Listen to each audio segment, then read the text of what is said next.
बंदों गुरुपद कंज कृपा सिंधु नर रूप हरि महामोहतम पुंज जासु वचन रवि करने कर श्रद्धेय महानुभाव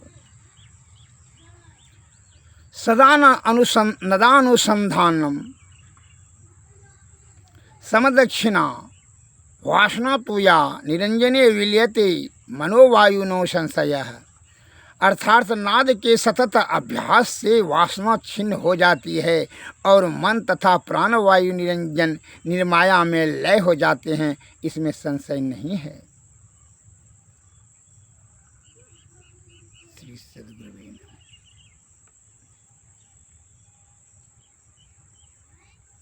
जब तक विषय वासना से आप लिप्त हैं तब तक आप सुख समृद्धि शांति प्राप्त नहीं कर सकेंगे। सुख और परम सुख प्राप्त करने के लिए विषया अतीत अर्थात इंद्रियां अतीत अंतर्मुखी अंतर साधना से या सूरत को निशब्द अर्थात ब्रह्म में मिलाने का कार्य सद्गुरु की कृपा से ही संभव है। अतः उनके शरण में जाकर के ही उनकी कृपा से युक्ति प्राप्त करके भक्ति से तब मुक्ति होगा। अन्यथा आप इंद्रियों के तृप्ति हेतु नाना प्रकार के छल कपट परपंच कुमार्ग को बुद्धि का प्रयोग कर करके पाप रूपी पोटली को और जमा करेंगे, जिससे कि जीव आत्मा को अधोगति में जाना पड़ेगा और अनेक प्रकार का दुखों को भोगना पड़ेगा। कैसे? वह है भ्रम, इंद्रिय सुख का जो अपना समझते हैं उसका भ्रम वही दुख का मूल कारण है। उदाहरण देते हैं, एक महारानी अपना कीमती हार हीरों का गले से निकाल कर स्नान कर रही थी, खुट्टी में टांग करके। जो बाज ने झपट्टा मार करके उस हार को खाने वाला वस्तु समझ करके लेके भाग गया। अब तो रानी अत्यंत प्यार करती थी उस हार से, वो तो व्याकुल और बेचैन दुखी से तड़पने लगी। राजा से रानी बोली, अगर हार नहीं मिला तो मैं भूख प्यास से अपना प्राण गंवा दूंगी। अतः किसी भी तरह से हार लाने का प्रयत्न करें। राजा भी बेचैन हो गए। राजा ने घोषणा कर दिया कि भाई 5 लाख रुपया इनाम देंगे जो भी कोई भी हार को खोज कर लाएगा। बाज ने झपट्टा मार कर लेकर भाग गया है खाने का वस्तु समझ करके। प्रजा मंत्री सिपाही सभी ने वह हीरों का हार को ढूंढना प्रारंभ कर दिया इनाम के लालच में। और राजा के आज्ञा के अनुसार एक प्रजा ने देखा कि विशाल वृक्ष के निकट में जो नाली गंदे पानी का जो नाली बहता था उसी में उसका परछाई देखा। वो हार का चमकता हुआ परछाई को देख करके उस प्रजा को भ्रम हुआ। उस किसान को उसमें बड़ी खुशी हुई और कहा मन में कि जो है इसको निकाल करके राजा साहब को दे देंगे, 5 लाख रुपया इनाम प्राप्त हो जाएगा। उसने धोती उती समेट कर करके उस नाली में प्रवेश कर किया, खूब खोजा, ढूंढा, ढूंढते ढूंढते हैरान हो गया, नहीं मिला। उधर से दूसरा भी सज्जन आया, उसने भी खोजा, तीसरा चौथा हल्ला हो गया, सिपाही भी आ गया, सिपाही ने भी खोजा, नहीं मिला। खोजते खोजते जो है और मंत्री संतरी सब आ गए, वो भी नाले में घुस करके खोजा। जैसे खोजते खोजते परेशान हो गया, कीचड़ से आयुक्त हो गया। राजा साहब को भी सूचना मिला कि वहाँ जो है हार दिखाई पड़ता है उस नाली में, परंतु मिलता नहीं है। राजा साहब भी रानी के समेत रथ पर सवार होकर के आए। राजा साहब ने कहा अस्थिर होने दो, अस्थिर होने दिया। जब पानी वो दिखाई पड़ा तो राजा साहब भी जो है खोजने के लिए भिड़े। वह भी कीचड़ से आयुक्त होकर के गंदा पानी तथा कीचड़ लग गया। इस प्रकार से वहाँ लाखों आदमी का भीड़ हो गया। कहा मिलता क्यों नहीं है। बड़ा आश्चर्य घोर अचंभा कर रहे थे। उस समय एक महात्मा जी आए कि क्या बात है। महात्मा जी को कहा किसी ने कि ये रानी का हार जो है वो नाली में है, लेकिन खोजते खोजते परेशान हो गया, लेकिन मिलता नहीं है। महात्मा जी ने कहा चलो हम बता देते हैं। जब काशी से निकल जाओ सभी गंदी नाली से निकल गया। बहुत बड़ी नाली थी, पूरे शहर का जो है गंदा पानी उसी से बहता था।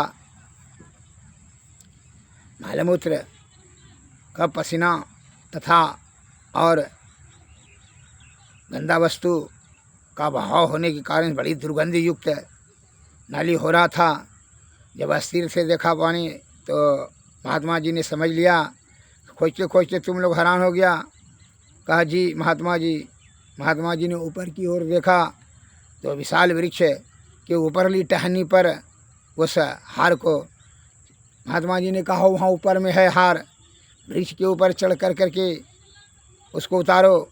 राजा ने सिपाही को ऑर्डर दिया, सिपाही चढ़ करके उसको हार को उतार लिया।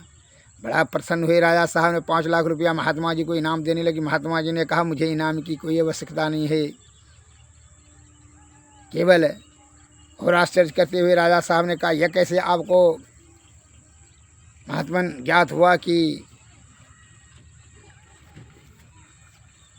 हार विशाल वृक्ष के ऊपर टहनी पर है। कहा कि उसका परछाई जो पड़ रहा था वही भ्रम के कारण से तुम लोग समझ रहे थे कि हार वहाँ नाली में है, लेकिन वह समझ में आ गया हमको कि इतना खोजने के बाद भी नाली में नहीं मिल रहा है। उसका तात्पर्य यह है उसका परछाई है। उसी प्रकार आप जो विषय भोगी प्राणी विषय में रूप रस गंध शब्द स्पर्श के चक्कर में फंस करके जो कामनी कंचन सुरा सुंदरी पुत्र पुत्री जमीन जायदाद संपत्ति इत्यादि में जो सुख है, इंद्रिय सुख को अपना सुख समझता है, यही ब्रह्म के कारण से वो अपना बल बुद्धि और आयु को खर्च कर देता है। लेकिन सही सुख तो जीवात्मा का परम आत्मा की प्राप्ति करना ही बुद्धिमान मनुष्यों का यही परम कर्तव्य है, पुरुषार्थ है और सर्वोपरि कार्य है कि पिंड की आसक्ति को त्याग करके ब्रह्मांड की ओर गमन करें, जिससे कि आवागमन से छुटकारा मिल जाए, मुक्ति मिल जाए। क्यों मलमूत्र कप पसीना ढोने वाला शरीर से नाना प्रकार का जीवात्मा को दुर्गति भोगना पड़ता है। इसमें मन और माया की कुसंगति में आकर के माया के चक्कर में तो और जो है यह अनेक दुखों को सामना करना पड़ता है, सहता है। बहुत से मस्तिष्क में यह प्रश्न उठता है कि माया क्या है भाई। जीवात्मा परमात्मा का अंश है, लेकिन फिर भी दुख होने का ये कारण है कि मन और माया के कुसंगति में विषया आसक्त होकर करके मायाबद्ध हो जाता है, इसलिए जीवात्मा को कष्ट होता है। जैसे चोरों के कुसंगति में अगर यदि सज्जन पड़ जाए तो चोरी करे या ना करे, वो दंड जो है चोर के साथ दे दंड में सज्जन को भी मिलेगा। अतः उसका कुसंगति जब तक परित्याग नहीं होगा तब तक सज्जन दंड से उन्मुक्त नहीं हो पाएगा। उसी भांति जब तक यह इंद्रियां से आसक्ति त्याग नहीं होगा, कुसंगति नहीं छूट जाएगा जीवात्मा को, तो परमात्मा की प्राप्ति संभव नहीं है। इंद्रिय बहिर्मुखी बनाई गई है और ब्रह्म की प्राप्ति संतों ने कहा कि अंतर्मुखी अंतः साधना से इंद्रियातीत होकर के प्राप्त करेंगे, जीवात्मा परमात्मा की प्राप्ति करेंगे। न कि मन और माया या काया कोई इंद्रियां नहीं पहुंच पाएगी। अविनाशी ब्रह्म की प्राप्ति इंद्रियां को नहीं होगा, ये जीवात्मा को ही होगा। अतः उसके लिए श्री सद्गुरु के शरणों में जाना चाहिए, तभी ये परमानंद प्राप्ति होगा। और ब्रह्म के कारण से इंद्रिय सुख को अपना समझ कर करके जो बल बुद्धि और आयु को खर्च करता है, यही सबसे बड़ी मूढ़ता है, मूर्खता है। इससे बड़ा का कोई मूर्खता नहीं हो सकता। इसलिए संतों ने कहा कि क्या करना चाहिए, तो अंतर्मुखी होकर के सुषमना ध्यान दशम द्वारे होकर के जाना पड़ेगा। इसके लिए पहले सद्गुरु के चरणों का ध्यान, इसलिए कहते हैं क्यों कुसंगति में यह दूषित हो गया है चेतन जीव, मनमाया की कुसंगति में। संतों ने कहा प्रथम ही धारो गुरु का ध्यान हो, श्रुति निर्मल हो बिंदु ज्ञान, दौनैना विच तन मुख देखे के बिंदु मिले दृष्टि दौरे, सुख मन झलके तिल तोरो निरक सूरत दसमी द्वार, ज्योति मंडल में यचरज ज्योत, शब्द मंडल अनहद शब्द होत, अनहद में धुन सतलो लाय, भव जल तरी वो यही उपाय, मैं युक्ति तरलता ची लह जो गुरु से वायरची। श्री सद्गुरु महाराज की जय। हे सज्जनों, पहले सद्गुरु के चरणों का ही ध्यान करें, तब यह निर्मल होगा सुरत चेतन जीव, तब बिंदु ध्यान का ज्ञान प्राप्त होगा। परम बिंदु पर अज्ञात चक्र पर यह सूरत केंद्रित होगा, जो कि दशम द्वारे सुषमना होकर के सुषमना में जाकर के अंधकार प्रकाश और शब्द मंडल के पार अनहद शब्द प्राप्त होगा। वही अनहद शब्द में जो ध्वनि होती है, ध्वनि में जो ज्योति होती है, वही ज्योति में मन और माया पाप ताप संताप सब जल कर राख हो जाएगा। तभी वहाँ से निर्मल हो जाएगा, कुसंगति सारी छूट जाएगी चेतन जीव को यह विषयों से, इंद्रियों से। तब वह निर्मल होकर के आदि शब्द प्राप्त करेंगे। आदि शब्द तब जो क्या होगा, वह निशब्द में परिणत होकर करके वही परब्रह्म है। वहाँ जाने के बाद फिर जो है जीवन मरण के चक्कर की कोई आवश्यकता नहीं है। इसके लिए सद्गुरु की आवश्यकता है। कहा संतों ने कहा बिनु गुरु बिना गुरु की कृपा पाए, नहीं जीवन उधारा है, फंसी श्रुति आई यम फांसी, अयन स्तुति अपनी नासी, भई भव शोक की वासी, कठिन जहाँ ते उधारा है, गुरु निज भेद बतलाओ भई, सूरत को राह दर्शावे, जीव हित आप ही आवे, सूरत को आई हितारा है, गुरु हितु है गुरु पितु, गुरु ही जीव के मितु है, गुरु सम कोई नहीं दूजा, जो जीवों को उधारा है, गुरु की नित्य कर पूजा, जगत इन सम नहीं दूजा, मही को आन नहीं सूझा, फकत गुरु ही आधार है, बिना गुरु की कृपा पाए, नहीं जीवन उधार है। श्री सद्गुरु महाराज।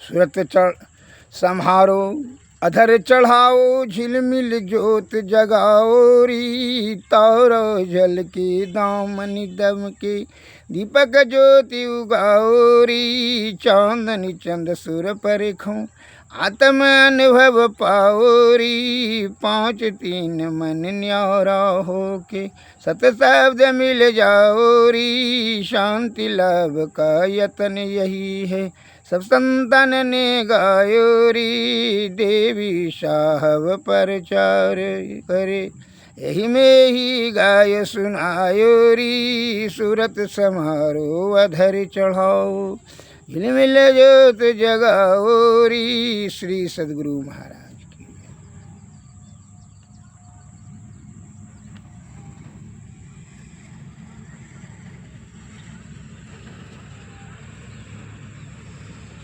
अतः इंद्रिय सुख को परित्याग करके ही